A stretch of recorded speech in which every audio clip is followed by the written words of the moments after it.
Hello, everyone, and welcome to Season 7, Episode 43 of Pro Wrestling's Top 50. I'm your host, Travis McNeil, and today we continue our countdown of the top 50 matches in CHIKARA history with match number 8 on our list, which is the Rey de Voladores Tournament Finals between El Generico and the 1-2-3 Kid from the CHIKARA King of Trios 2011 Night 3 event held on April the 17th, 2011. This is a very famous match. It was one that got a lot of buzz at the time. It is one that still holds up incredibly well and one that I'm so happy got to happen. I've mentioned it before. When I was a kid growing up, a huge wrestling fan, obviously. Yes, I loved Hulk Hogan. Yes, I loved the big wrestlers. But it really ended up being, in the early to mid 90s, those smaller, undersized wrestlers that really, really captured me and, really, I think, catapulted me from, this kid that was a wrestling fan into being someone completely obsessed with the sport of professional wrestling. And one of those wrestlers that had a lot to do with that was Sean Waltman, the 1-2-3 Kid, someone that I look back as one of my favorite professional wrestlers of all time. I'll never forget how cool it was to see, just this undersized dude, pull off this upset, against Razor Ramon. And, as a wrestling fan at that time, you have to understand, if you weren't watching then, that wrestling was so different than it is today. You would see, mostly squash matches outside of pay-per-views, or, you'd occasionally get Clash of the Champions for WCW that would have more long-form competitive matches. Saturday Night, did a pretty good job, with regular matches, but especially for WWF, you were watching superstars, you were watching the Wrestling Challenge or Wrestling Cavalcade in Canada, and you were getting squash matches. So to see somebody, that you would expect to be in a squash match, to be this jobber that would get had already been squashed multiple times up to that point, to see them, pull off this upset. It was so crazy. It was so inspiring. I loved it so much.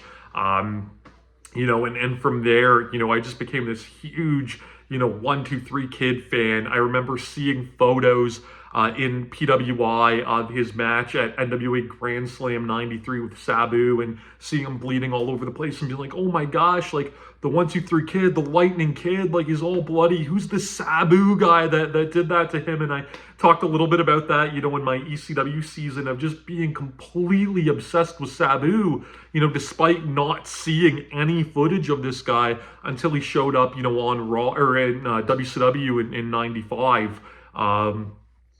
Just absolutely crazy. But Sean Waltman, such a staple part of, my growth as a wrestling fan. And for so many wrestlers, El Generico obviously being one of them as well, such an influence, an absolute pioneer of that junior heavyweight style, in the United States, the stuff that him and Jerry Lynn did in Global, in 1990, 1991. Those two guys, being traveling independent wrestlers when the independent scene was so much different than how we know it now, going over to Japan and wrestling for Gran Hamada's UWF and wrestling for Michinoku Pro, and, putting in all of that time. And he would ultimately end up being this huge, memorable star of the Attitude Era as X-Pac. But before that, man, like this dude was an early indie pioneer. So, seeing him kind of return to form, wrestle in the ECW arena, wrestle for CHIKARA. I can't tell you how cool it was that he did the 1-2-3, Kid character for this match. And this was a match that I think, for wrestling fans my age, meant so much to us at the time. And, it was clear it meant so much to Sean too. And it's a match that will always, live on. And like I said, I'm so happy it got to happen. And it's a match that it turns into this absolutely insane battle that I don't think anybody was prepared for. When you expect, a legend that's made a lot of money in the wrestling business, to work a smaller promotion like CHIKARA, you expect them to kind of come in, ride off that name value. And I'm not saying there's anything wrong with that whatsoever. But Sean Waltman came into this weekend with something to prove, and he got to do it with, one of the best, wrestlers of his day in El Generico. And, this match, it's really, it's about honoring, Sean Waltman, but it's also about Sean Waltman, showing that he still hasn't won, but also showing, just how good the talent is of today. And, it's something that we see so many veterans so bitter about wrestling. You get the Jim Cornettes and the Disco Infernos and all of these idiots, that you see on social media that have legions of followers for whatever reason.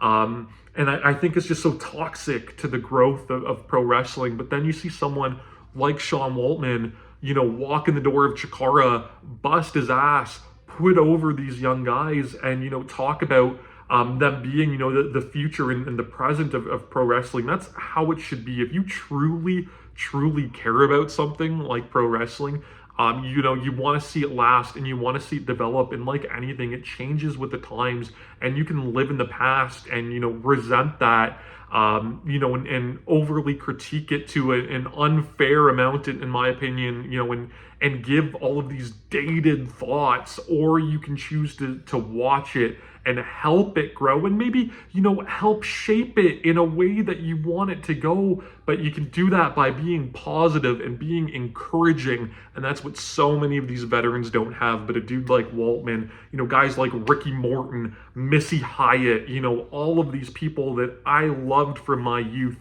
seeing them give back to wrestling nowadays, it's so encouraging and it's so inspiring. And I hope, the wrestlers of today that will eventually be those veterans, take after these guys than they do, the Rip Rogers. Fuck that guy. Those wrestlers of the past. That's, my little kind of off-topic rant on that. But this match itself, though, it's so good. We get a handshake to start. 1, 2, 3 kid kind of, tries to prove the "you've still got it" kind of mentality. He does, a backflip using the ref for support into an arm wringer, and they have, this good back and forth, and he hits a good spin kick, teases the Bronco Buster, all of that fun stuff. Gets a really nice tope on Hilo, and like I said, it feels like that. Okay, great. He's doing what he can to prove he's still there. But then this match escalates so much. He goes, for a move on the floor, and Generico kind of catapults him overhead, and he basically Bronco Busters the ring post. And I love it because, Generico's this good, clean baby face, and it's like, I didn't mean to do that. I countered him. I didn't intentionally try to give him a low blow, to the point that he goes in the ring to give, the kid a breather, but also is like, okay, I'll take the count out win, I want to win Rey de Voladores. This is important to me. But that, prompts, Waltman to become more aggressive. And like I said, that's what really escalates this match. It eventually, breaks down into fists, and kid goes to the eyes, eats a just disgusting Yakuza kick that bumps him right off the ring apron. Generico hits this incredibly graceful turnaround top rope Asai moonsault to the floor.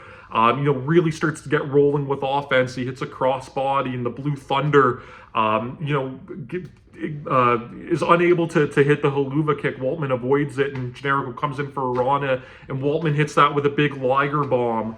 One thing they do throughout this match is they tease Generico's turnbuckle brainbuster all throughout. And I remember, watching this match, and I could be wrong, but I feel like I watched it spoiler free. Like, these DVDs came out really, really quick, and I tried to avoid spoilers. But I remember thinking, like, there's no way Waltman would ever take that turnbuckle brainbuster. Like, this is a dude that's, had injuries throughout his career, that hasn't wrestled in quite a while. That's a name guy. There's no way he would take a bump like that. So they tease it throughout the match, and I figured it's like when Generico teases that move now in the WWE. He's not going to hit it, but you're like, maybe. You never know, maybe. So they do one moment where Waltman kind of counters it into a small package, and I'm not sure if that was 100% what they were going for, because they kind of slip off the top, but it works out really, really well. They tease it again later on, and Waltman's able to counter out of it there. Waltman gets in, all of these great near falls. He hits the X Factor for 2. He ends up, hitting an X Factor off the top, which only gives him a 2 count, and that's how he won his Rey de Voladores qualifier to get into this match. Generico is not to be outdone. He hits a haluva kick in the brainbuster for 2. There's an amazing moment where Generico's kind of out of what to do, and he, teases going for the Razor's Edge and hits the Razor's Edge on Waltman, but Waltman is able to crucifix him on the cover for 2. The crowd is so hot, like really, really heats up for this match, and it's so great. And then it leads to the ending where Waltman, really doesn't know what else he can do. He goes up to the top. The Cannonball Kid comes out one more time. He hits this, front flip off the top, misses it, gets blasted with the Yakuza. And then we get the big payoff where Generico puts him on top, drops him head first on the turnbuckle with the brain buster. And that's enough for 3. And I'll never forget, just my jaw having dropped that Waltman took that move. Just a super fitting conclusion to a tournament, a notch in the cap of El Generico, another accolade for that dude, just showing that he could pull this amazing match out of, I don't want to call Waltman washed up, but we didn't really know, what he was going to bring to the table in that time. But man, Sean Waltman came out with one of the best performances of his career in this match. And it's made so much better by the post-match where he cuts this really great, like really authentic, emotional promo where he basically just talks about how he's made a lot of mistakes and done a lot of things he regrets, in his career. But, the reaction the crowd gave him and the fact that they were all willing to forgive him for all of that, meant so much to him. And even just, watching the match back for the countdown and that promo, like really got to me a little bit too, because, it's so true. We're not perfect. I'm not perfect. Sean Waltman's not perfect. We make mistakes, but it's being able to live, through those mistakes and grow and change, that, makes us better people. And that's, the gist of his promo, and it really resonates, especially, today. We do this countdown about CHIKARA, and, we talk about how the legacy of CHIKARA maybe got sullied a little bit by the actions of so many of the wrestlers. Wrestlers that refuse to kind of show that growth or that change or take that accountability and truly atone, for their mistakes and their behavior. But Waltman is someone that really tried to do that. And like I said, the pro wrestling industry is better for it. This match is phenomenal. It's an all-timer. You can watch it, of course, on independentwrestling.tv. Subscribe to my channel here on YouTube so you never miss a video. Follow me on Instagram and Twitter at Wrestling50. And please join me again next time as we continue to count down Pro Wrestling's Top 50.